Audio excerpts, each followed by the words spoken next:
आजच्या भागामध्ये आपल्याला बघायला मिळेल, अखेर जानकी सगळ्यांना शब्द दिल्याप्रमाणे नानांना घरी घेऊन येते. पण नाना घरी आल्यानंतर त्यांच्या मनामध्ये सतत एकच गोष्ट असते की ऐश्वर्याचं सत्य आता सगळ्यांसमोर आणायचं. आणि म्हणून मग नाना सुमित्राला म्हणतात, सुमी आपल्या घराचा कुटुंब कौल कलश घेऊन ये. आणि मग तो कुटुंब कौल कलश नाना सगळ्यांसमोर बाहेर घेऊन येतात. नानांच्या हातामध्ये तो कलश बघून सगळेजण खूप शॉक होतात. जानकी सुद्धा नानांना विचारते, नाना काय झालं, सगळं ठीक आहे ना? तेव्हा नाना म्हणतात, सगळं ठीक आहे, पण जे कोणी इथं नाहीये त्या सगळ्यांना बोलवून घेऊन ये, मला सगळ्यांशी काहीतरी महत्त्वाचं बोलायचंय. आणि मग जानकी बाकीच्यांना पण तिथं बोलवून घेऊन येते. मग जानकी नानांना म्हणते, नाना काय झालं, आता तर सगळं व्यवस्थित झालंय ना?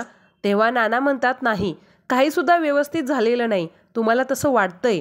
शांत असणाऱ्या तळ्याशी खूप खळबळ असते, हे बघणाऱ्याला नाही कळत. खूप कोडी घालून झालेत, आता ती कोडी सोडवायची वेळ आली. कोर्टात जरी निकाल लागला असला तरी अजून घरातला निकाल बाकी आहे. एक सुनावणी आहे जी खूप महिन्यांपासून रखडली आहे, तिचाच आता मला निकाल लावायचा आहे.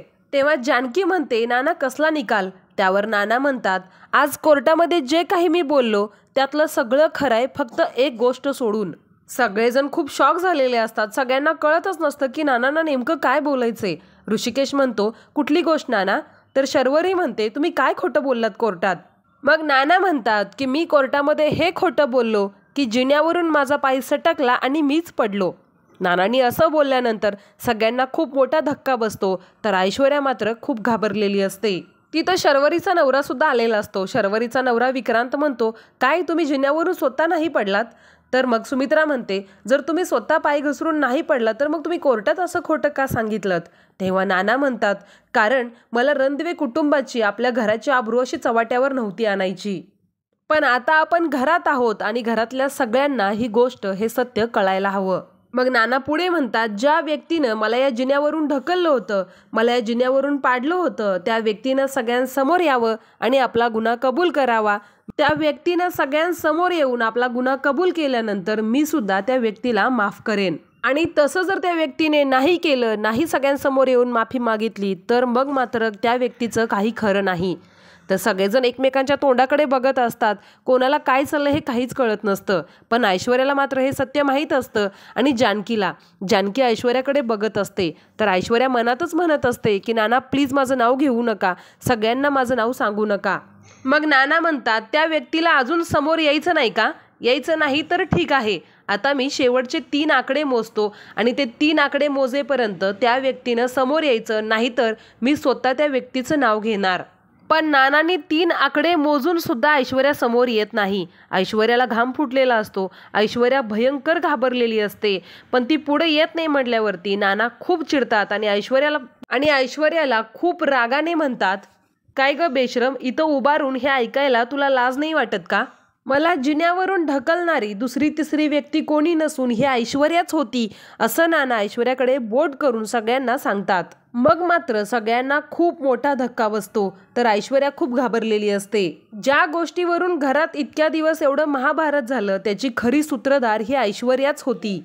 आणि मी पुन्हा एकदा शांत डोक्याने, डोकं ताळ्यावर ठेवून, ठणकावून, खणखणीत आवाजात सगळ्यांना सांगतोय की त्या दिवशी मला जिन्यावरून ढकलणारी ऐश्वर्याच होती. मी त्या दिवशी जानकीसोबत बोलण्यासाठी तिच्या खोलीमध्ये गेलो होतो आणि मी आणि जानकी बोलत असताना ही ऐश्वर्या पडद्याच्या मागे लपून आमचं बोलणं ऐकत होती. आणि जेव्हा मी तिला या गोष्टीचा जाब विचारला आणि मी आता सुमित्राला सांगतो असं म्हटलं, तेव्हा तिनं मला जिन्यावरून ढकलून दिलं. तिथं जे काही भांडण झालं होतं ते माझं ऐश्वर्याचं झालं होतं. जे काही मतभेद झालं होतं ते माझं ऐश्वर्याचं झालं होतं. जानकीचा ह्याच्यामध्ये काहीच संबंध नव्हता. मला ऐश्वर्यानंच तिथून ढकलून दिलं होतं आणि हिने आळ जानकीवर घेतला. आपल्या जानकीचा याच्यामध्ये काहीच दोष नाही. नानांनी असं म्हटल्यानंतर ऐश्वर्या मनातच म्हणते, संपलं, आता आपलं सगळं संपलं, मला आता काहीतरी करावं लागेल, नाहीतर हे सगळे आता गिधाडासारखे तुटून पडतील माझ्यावर आणि लचके तोडतील माझे, मला आता काहीतरी करावं लागेल. आणि मग ऐश्वर्या मध्येच ओरडत म्हणायला लागते, खोटं आहे हे सगळं खोटं आहे. नाना तुम्ही असं का करताय? का बोलताय तुम्ही खोटं? कुठला सूड उगवताय तुम्ही माझ्याशी? हे बघा नाना, मला मान्य आहे की तुमचा जीव आमच्यापेक्षा ऋषिकेश दादा आणि जानकी वहिनीवर आहे, परंतु म्हणून काय तुम्ही त्यांच्या गुन्ह्याचं खापर आमच्यावर नाही फोडू शकत?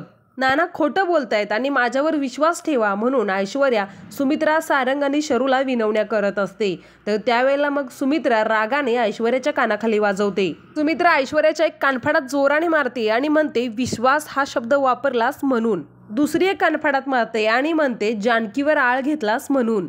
आणि तिसरी एक जोरात कानफाडात मारते आणि म्हणते माझ्या कुटुंबाला तोडायचा प्रयत्न केलास म्हणून. तर आजचा भाग इथेच संपतो. पुढे काय होतं हे आपण येणाऱ्या पुढच्या भागामध्ये बघू. पण त्यासाठी आपल्या चॅनलला आता सबस्क्राईब करून ठेवा.